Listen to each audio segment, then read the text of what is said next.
विश्व में e commerce का व्यापार तकरीबन 13 खरब डॉलर के आंकड़ों को पार कर चुका है। दिवाली की सेल हो या एंड ऑफ सीजन सेल, हम भारतीयों को खरीदारी का मौका चाहिए। बस बटन दबाकर कुछ भी ऑर्डर किया और कुछ ही समय में वो घर पर भी आ गया।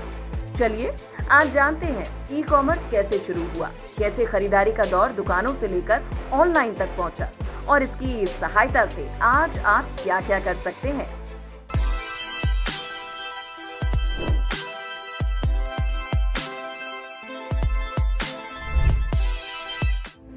Amazon ने दुनिया भर में ई कॉमर्स की शुरुआत कर अपना नाम बनाया है, लेकिन क्या आप जानते हैं इसकी शुरुआत 1990 में कडाबरा इनकॉर्पोरेटिव के तौर पर एक गैराज से हुई थी और तब ये सिर्फ किताबें बेचा करते थे। उस समय ऑनलाइन शॉपिंग का असर भारत में भी हुआ, लेकिन Amazon हमारे यहाँ नहीं था और 1999 में भारत की सबसे पहली ई कॉमर्स वेबसाइट fabmart.com की शुरुआत हुई, जिसे के वेथी सुवर्ण ने बनाया था।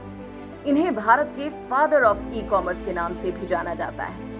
आज मिंत्रा, स्नैपडील, मेक माई ट्रिप और बुक माई शो भारत के कुछ फेमस ई कॉमर्स वेबसाइट्स हैं। भारत का ई कॉमर्स का मार्केट 2025 तक 200 अरब डॉलर का हो जाएगा।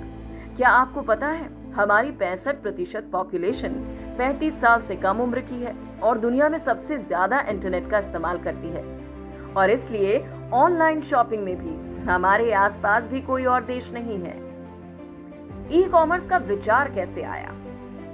एक जमाना था जब सब अपनी जरूरत का सामान लेने के लिए बाजार जाते थे। समय के साथ लोग अपनी जिंदगी में व्यस्त होने लगे, जिससे समय का मूल्य बढ़ गया और इसी के साथ शॉपिंग करने का तरीका भी। ई कॉमर्स की नींव 1970 में रखी गई। इस समय डॉक्यूमेंट्स इलेक्ट्रॉनिक रूप से भेजे जाते थे और सेल्स की लीड्स निकाली जाती थी। हालांकि ये ई कॉमर्स नहीं था, लेकिन लीड्स आगे व्यापार में तब्दील हो सकती थी, जो फायदे के नजरिए से देखा जाता था।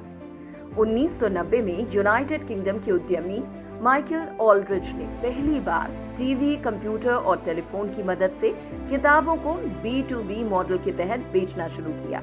इसमें व्यापारी टेलीफोन के जरिए अपनी दुकानों के लिए किताबें ऑर्डर कर सकते थे।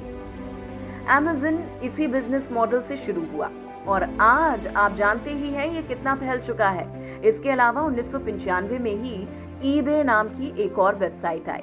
Amazon और eBay को दुनिया की सबसे पहली ई कॉमर्स वेबसाइट माना जाता है। इन वेबसाइट्स ने व्यापारियों और खरीदारों को एक ही प्लेटफॉर्म पर जोड़ने का काम किया, जो कि व्यापार में एक बहुत बड़ी क्रांति थी। आज आप ई कॉमर्स के जरिए न जाने कितनी चीजें अपने घर बैठे ऑर्डर कर सकते हैं।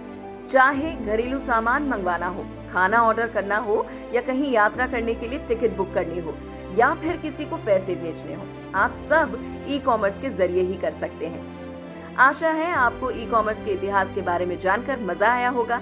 आप कौन सा ई कॉमर्स सबसे ज्यादा इस्तेमाल करते हैं, हमें जरूर बताएं और ऐसी ही जानकारियों के लिए हमें फॉलो जरूर करें। Good bye.